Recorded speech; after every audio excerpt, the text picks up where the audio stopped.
এটাকে আমি অত্যন্ত স্বাগত জানাচ্ছি। কারণ এই বাসারার ইতিহাস অনেক গভীরে, অনেক তাৎপর্য আছে।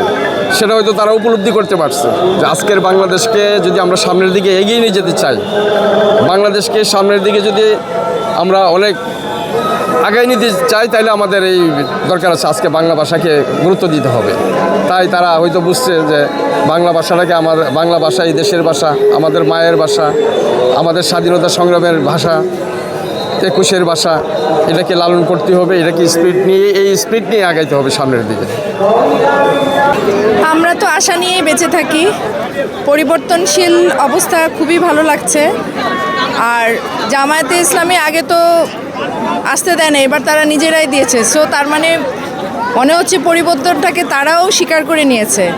শ্রদ্ধাটা মন থেকে, যাদের মন থেকে আসবে তারা শ্রদ্ধা জানাতে অবশ্যই আসবে। এটাতে রাজনৈতিক বাধা আমার মনে হয় আসবে না। এটা খুবই ভালো একটা বিষয়। পৃথিবী পরিবর্তনশীল এবং ওনাদের মন মানসিকতাও পরিবর্তন হচ্ছে। হয়তো তারা বুঝতে পেরেছে আমাদের বাঙালি জাতির ইতিহাসে এই দিনটি আসলে কত গুরুত্বপূর্ণ, এবং তারা যেহেতু এসেছে আমার মনে হয় তাদের সবাইকে ওয়েলকাম করা উচিত সবার। এবং এটা আসলে আমি তো দেখি না যে এখানে কোনো ধরনের দ্বিমত সৃষ্টি হওয়ার কিছু আছে। তারা একটা সুন্দর কাজ করেছে, এসেছে, আমি তাদেরকে সাধুবাদ জানাই।